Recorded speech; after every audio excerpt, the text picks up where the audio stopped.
Salut. Je m'installe. On a la chance, on en profite, hein, d'avoir Key Lime Pie. Oui, alors, je l'ai annoncé. Je l'ai annoncé l'autre jour. Je veux avoir une discussion avec vous. J'ouvre un débat en fait. C'est un truc, c'est un peu. Je devrais le faire en live. Bon, c'est un peu comme j'avais fait à propos de l'UTMB. D'ailleurs, on va refaire quelque chose sur l'UTMB, soit un live, soit une vidéo comme ça que j'enregistre, parce que ça approche et que ça devient la grosse actualité de l'industrie du running dans laquelle nous sommes, je suis, vous êtes investis. En fait, ce dont je veux vous parler, c'est ça. C'est quoi ? Eh bien, c'est pas la une du New York Times, mais c'est dans la section sur les Jeux Olympiques à Tokyo, et c'est sur un jeune skater américain. Pour ceux qui sont familiers des sports de glisse, vous le connaissez obligatoirement. Son nom, alors je vais essayer de bien le prononcer, hein, parce que sinon, c'est Nyjah Huston. Voilà. Nyjah, sponsorisé par Nike. Allez, déjà, on va dire ça dans l'ordre. C'est le skater le plus connu au monde après Tony Hawk. Voilà. Et l'article l'explique à juste titre. Je vais vous parler de course à pied, hein, croyez-moi. L'article l'explique à juste titre. Tony Hawk, c'est comme... Ah, c'est pas comme toi. Ah bah c'est pas comme toi. Non, c'est pas comme toi. Hein, non. Tony Hawk, si vous voulez, c'est... Allez, c'est comme Kilian Jornet. Je fais une comparaison qui, à mon avis, tient la route. C'est-à-dire que Kilian, est-ce qu'il a arrêté sa carrière ? Est-ce qu'on ne sait pas très bien, hein, mais il a marqué de son empreinte le sport, la course à pied en général, le trail running en particulier, comme Tony Hawk a marqué le skate en général, mais plus particulièrement la rampe, hein, qui est différent, le halfpipe qui est différent du street. Il a marqué de son empreinte à tout jamais, voilà, parce que c'est un type qui était au-dessus du lot et qui a, non seulement il était au-dessus du lot, mais il a participé à l'explosion, à la popularisation du sport, le skateboard, tout comme Kilian Jornet est l'acteur qui a participé à la popularisation du trail running. Je ne dis pas que sans Kilian Jornet, le trail running n'aurait pas explosé. Dans le trail running, à l'époque où l'éclosion de Kilian Jornet s'est faite, il y avait bien sûr d'autres trailers de niveau mondial. Et il y a deux Français, évidemment. Enfin, il y a plusieurs. Alors, je vais fâcher les gens parce que je ne vais pas me souvenir de tous les noms. Mais il y a deux Français qui... Non, tu restes ici. Hein, ah ben voilà, tu restes ici. Oui. Il y a deux Français qui spontanément, moi, me viennent en tête. Déjà, on va honorer les femmes. Il y a Corinne Favre, hein, je veux dire qu'on le veuille ou non, à un moment donné, et je ne sais pas si vous le savez, mais Corinne Favre, elle a gagné la CCC. Et quand je dis elle a gagné la CCC, c'est elle a gagné la CCC au classement général. C'est-à-dire elle a battu les hommes. Voilà, il faut quand même le rappeler. Corinne Favre. À son époque, Corinne Favre, c'était un phénomène. Bon, voilà. Mais tout comme à mon avis, hein, et c'est encore des gens qui sont présents sur le circuit et qui ont une influence, Sébastien Chéniaud, pardon, mais s'il y a un trailer français, ou allez deux, parce que l'autre, à mon avis, ils se sont tirés la bourre, et ils sont, à mon avis, aujourd'hui, aussi connus l'un que l'autre, je pense. Allez, on peut dire que peut-être Sébastien Chéniaud est un petit peu plus connu parce qu'il a eu très vite North Face et que l'autre n'a pas eu North Face, que l'autre aujourd'hui est chez Oka et qu'il n'est plus vraiment coureur, il est devenu team manager. Mais Sébastien Chéniaud, chez les Français, c'est la référence. Voilà, c'est la référence d'une époque. Hein. Bon, voilà. Et c'est l'époque de Kilian Jornet, où Kilian Jornet était en pleine, il était déjà en pleine gloire, il était déjà au maximum de son potentiel. Kylian Jornet, ça fait comme ça. Hein. Et puis après, c'est voilà. Hein. Bon. Et encore une fois, c'est ce que je dis, on ne sait pas où il est en ce moment. Est-ce qu'il va continuer? Est-ce qu'il va monter plus haut? Est-ce qu'il va moi personnellement, je sais pas très bien. Kylian Jornet, je le suis pas forcément je le suis plus forcément sur les réseaux sociaux. Il vit en Norvège, il s'est lancé un défi dernièrement sur piste qui n'a pas tellement marché, il fait d'autres trucs, bon voilà, donc à moins que je dise une énormité, et dans ce cas-là, pardonnez-moi, mais je ne pense pas que Kilian Jornet soit au départ de l'UTMB cette année. Hein. Donc d'une certaine manière, si tu es un trail runner, un ultra trail runner professionnel, aujourd'hui, cette saison, soit tu étais sur la Western States, soit tu étais sur la Hard Rock, soit tu seras sur l'UTMB. Je dirais, globalement, c'est un peu les 3 courses dans le monde.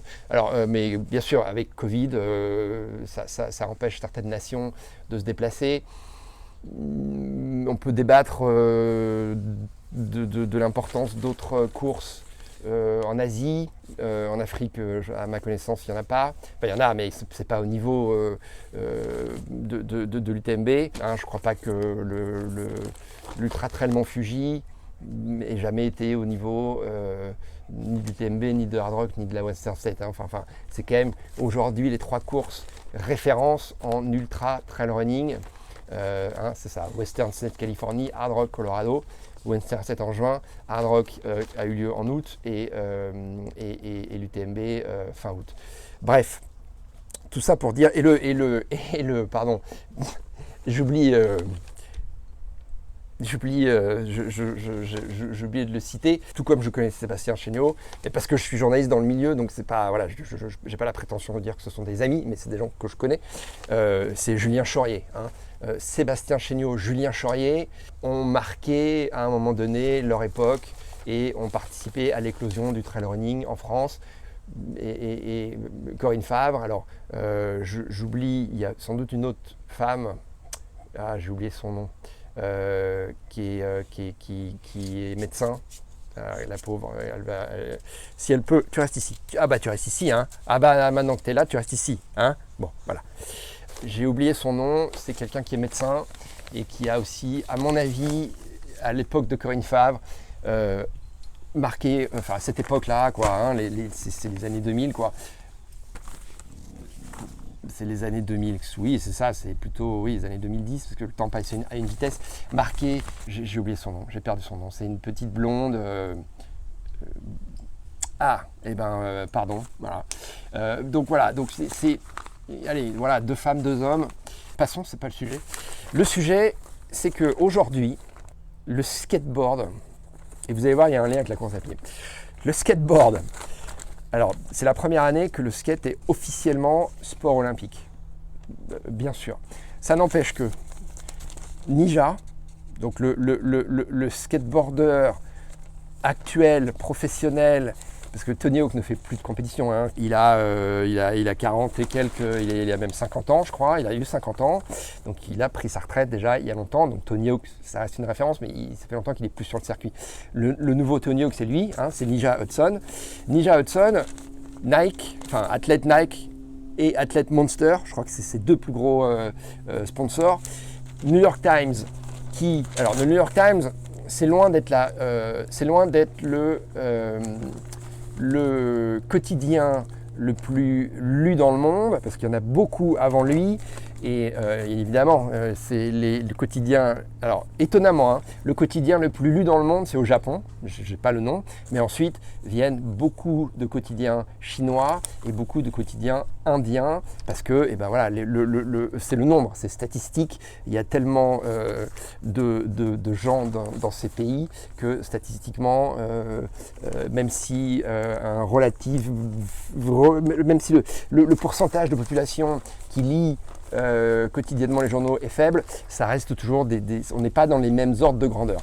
Cela dit, le New York Times est quand même parmi, en dehors de l'Inde et en dehors de l'Asie, je crois que c'est le 4e, c'est derrière le Wall Street Journal, ici aux États-Unis, c'est derrière USA Today, et c'est derrière, pareil, un quotidien allemand, et ben c'est Bild, hein, le quotidien allemand BILD, qui est aussi visiblement très très lu. Bref, ça n'empêche que le New York Times, c'est quand même une référence, pour plusieurs raisons. D'abord parce qu'ici aux États-Unis, c'est quand même très connu. Encore une fois, c'est le 3e quotidien américain, mais c'est aussi une certaine, c'est des choix éditoriaux, c'est une certaine écriture, c'est quand même une référence, hein, d'un point de vue qualitatif, c'est quand même une référence.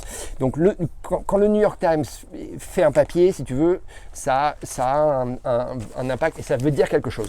Et le New York Times, lors des Jeux Olympiques, et j'ai pas vu, je suis moi-même abonné au New York Times. Alors, je vais dire la vérité, je ne suis pas abonné au New York Times tous les jours, je l'ai sur ma tablette et sur mon iPhone, mais je suis abonné au week-end, c'est-à-dire que je le reçois le vendredi, le samedi, le dimanche. Bon, j'ai pas vu pendant ces Jeux Olympiques un autre article qui prend, attention aux yeux, voilà. Je veux dire, ça, c'est sur le jeune skateur Nyjah Hudson. Je veux dire, c'est énorme. Je veux dire, c'est juste incroyable, quoi. Voilà. Alors, c'est incroyable et c'est pour moi très intéressant. Et voici pourquoi on est en train de parler de running. D'abord, et je ne suis pas le seul, évidemment, et c'est même pas moi qui ai eu l'idée en premier, c'est un sociologue, hein, qui s'appelle Le Breton, qui a écrit un livre, qui est professeur d'université, hein, qui a écrit un livre qui s'appelle Passion du risque. Non, qu'est-ce que je raconte moi? Non. Non. Le Breton a effectivement écrit Passion du risque, mais c'est Alain Loret. C'est Alain Loret qui a écrit un livre qui s'appelle... C'est dans la collection... Ah merde! Ah c'est con ça, c'est con. Là j'ai l'air d'un con, tu vois. Bon, voilà, enfin cherchez. Alain Loret, vous tapez sur Google, sur Amazon, Alain Loret, sport de glisse. Alain Loret qui est professeur d'université. Donc il a écrit un bouquin sur les sports de glisse. Il se trouve que le skate, on peut l'associer au sport de glisse, tout comme le surf, tout comme le snowboard. Mais et c'est là où le bouquin d'Alain Loret est intéressant, c'est que il met dans les sports de glisse, ou en tout cas, il fait un rapprochement intéressant entre la course à pied et les sports de glisse. Pour des raisons auxquelles on ne pense pas forcément, mais qui pourtant sont évidentes. C'est d'abord le côté tribu, et puis ensuite c'est le côté liberté au niveau de la pratique.